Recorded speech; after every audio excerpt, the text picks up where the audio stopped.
ja kõõlumine siin tehtud, et siis võtame nüüd korra veel selle välisosa siis siit.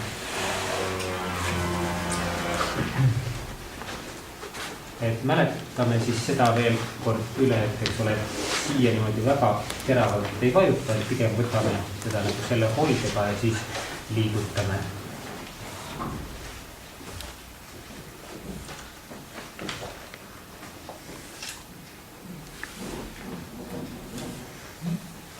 Oli niisugune mõnus hoie, kus me siin selle talla vastu võtame.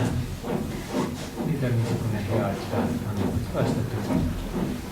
Ja siin on meil siis põhitähelepanu, et ühest küljest meil on siis see paks lihas ka, mis siin külje peale jääb. Vabandust, siia ülespoole natukene. Ja eelkõige siis just see lähisidekirme pingut. Et võtame siis seda niimoodi ettevaatlikult.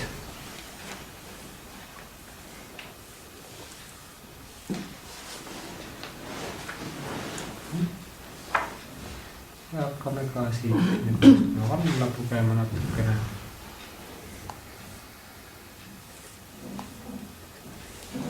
Vahepeal jälle venitades lõdvestame natukene just ka ära.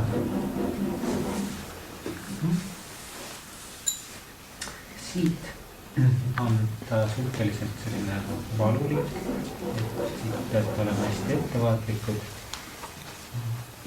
Võite siit käia kõõluse pealt, kõõlus teha pehmaks.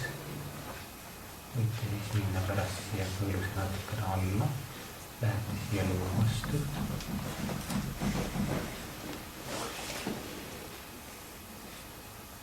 Ettevaatlikult näete, mida läheb nii palju pehmeks, mida täiesti siit kokku viia. Samas on siis oht, et ma hakkan nii-öelda nagu näpistama, kui ma väga teravaks siit lähen.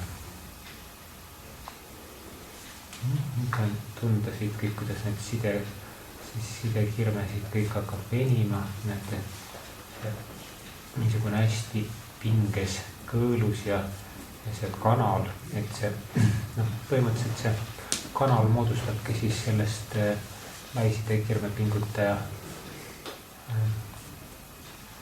kõõlusest. Et näete, kuidas see, mis on varem nagu oli hästi pinges, et see kõik läheb siit lahti ja hakkab venima. See on nüüd selline mõnusasti liikuv kõik siit. Siin on praegu natukene niisugune rohkem pinges koht jälle. Peame siis siit jälle sulatama natukene.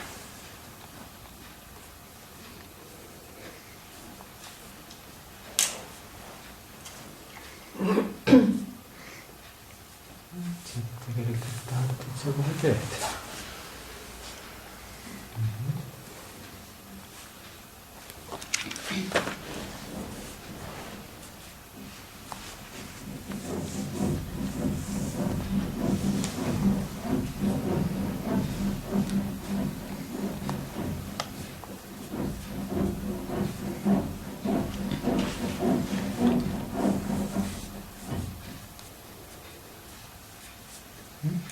Me oleme siis reieluud pidi siin, et siin reielu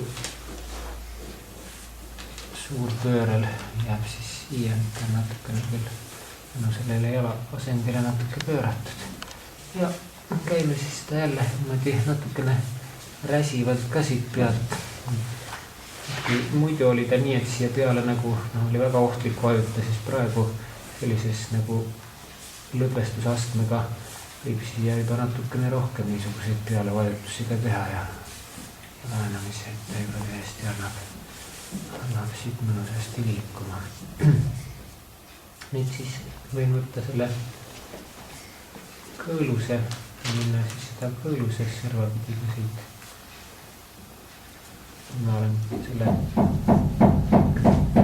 enne olin siis nagu selle reieluu siin pealpool, siis nüüd ma olen selle reieluu allpool. Lähen siis siia lihase ja reieluu nagu vahele siit.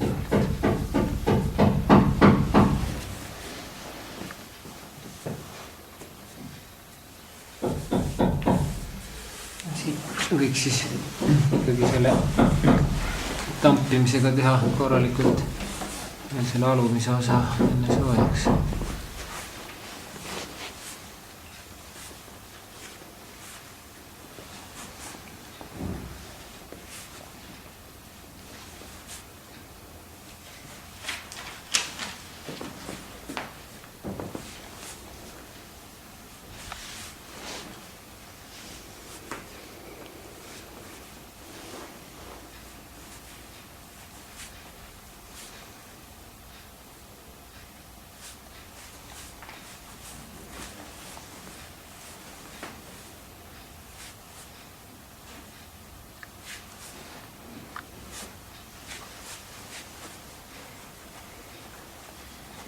Tästä vahepeal siis lähellä.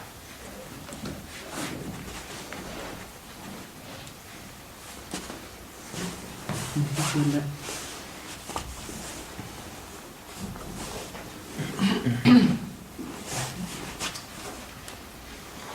sitten jälleenkin siis sipaamalla.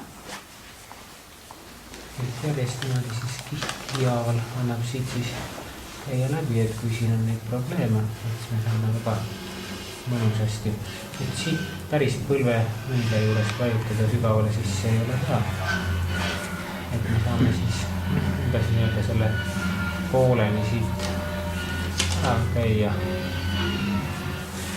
Siis võtame selle teise poole sealt. Samas võib siis seda tagumist osa ka veel soojendades vaatasin, eks ole, sellise mõttega ka, et see väga hästi. Just see, et vajutan, et ma siit takistan, nüüd koos takistamisega lähen maha ja nüüd väikese pöördega.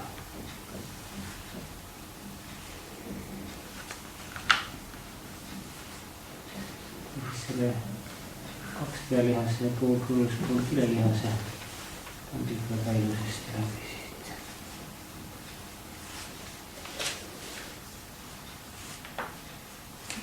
Vaatame seda liigest.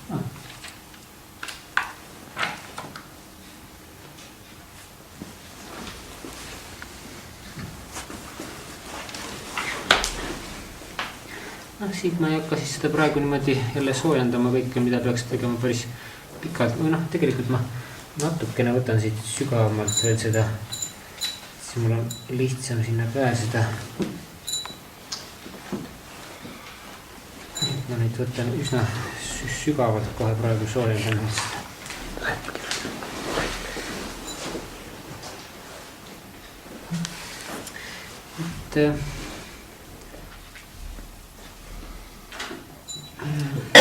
Praegu on siin tõeliselt nii-öelda hea lihas, et jällegi, et mitte kõigil ei õnnestu alati nii hästi seda siit kätte saada.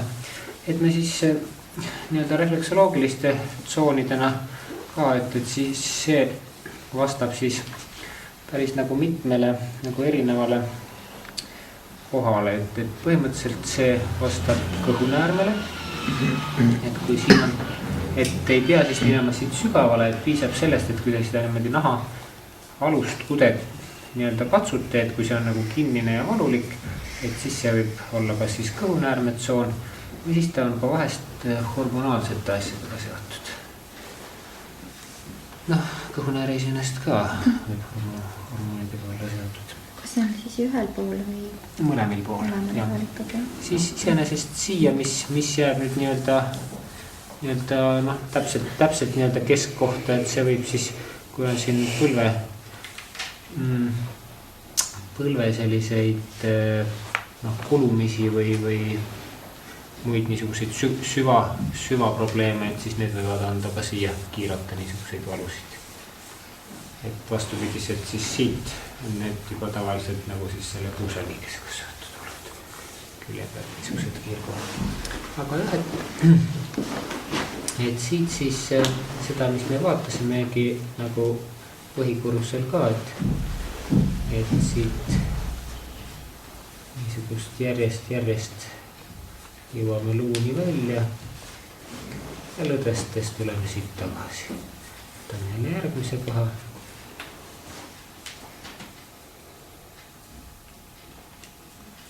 ja ega siit nagu palju paremat midagi ei olegi, et aeg-ajalt võite siis teha ka veel niisuguseid venitusi siia vahele ja siis jälle järjest. Ja pärast, kui ta on siis juba niimoodi pehme, et saate päris hästi, siis te võite ka minna nagu siia jällegi selle reieluu ja ka siseserva lihase vahele võite nagu pugeda ja kui te teda niimoodi sellist pehmet lihast siin käite, et ma nüüd oleks pidanud lõpuni välja minema ja siis hakkama siit alles temaga möllama edasi, aga see on nüüd praegu küll kõige valulikum koht, aga lihtsalt aja kokkuhoiu mõttes ma praegu nii palju ei tee, et siis pärast käitegi ta niimoodi lainetavalt ja räsivalt ja igatepidi, et nii nagu te tunnete, et te tahaksite seda lihast võimalikult veel lahti saada. Ja siis te hakkate siit nagu seest veel tundma selliseid, et et siia ikkagi jäi nagu üks niisugune tükk veel alles, et mida nagu enne ei tundnud, et siis ta ei olnud veel nii elastne. Et siis selliselt, kui leiate mõne tüki, siis olenevalt sellest tüki iseloomust, et tavaliselt siin ta on siis niisugune ütleme elastsem tükk, et mitte niisugune nagu soolade kogumik. Siis seda siis kas lihtsalt niimoodi sõrmede vahel või siis selliselt või natukene väänates, et püüate siis lihtsalt seda pinget sealt ära kaotada. Alara, kui näiteks reie tagapinnal, kui lihtsalt isegi soojendad ja tunnete seal nagu mingi kamakad sees, mis see olla võiks? No kõik oleneb nüüd jälle, et tegelikult peab vaatama et suuri veenilaiendeid ei ole. Kui välispool ei ole mitte midagi näha, aga see on kuidagi krobeline ja muhuline naha. Et seal on nagu mitu asja jah, et eriti eakatel naistel. See võib olla nii-öelda selle rasvkoega seotud niisugune, et jah, et seda võib tekkida. Neist rasvkoelisi niisuguseid nagu asju, et need ongi jälle sellised nagu sültjad ja keeljad natukene, et neid jällegi väga tugevasti ei pigista. Minu arust on vahel sellised, et nad oleks veeni laienid, aga kuskil sügaval sees. Nagu võrgustik oleks. See ei ole nagu otse, mida ei ole mingi tükk, et ta lähebki niimoodi. No eks seal need süvaveenid võivad ka olla, et selles mõttes ja veenid võivad olla pingis, et selles mõttes on. Siis toeks massaade või masseerida? Et iseenesest veenid tahavad ka masseerimist, selles mõttes, kui nad ei tundu kuidagi ebaloomulikud, siis neid igal juhul. Kui see on siuke, siis ta on ebaloomulikud.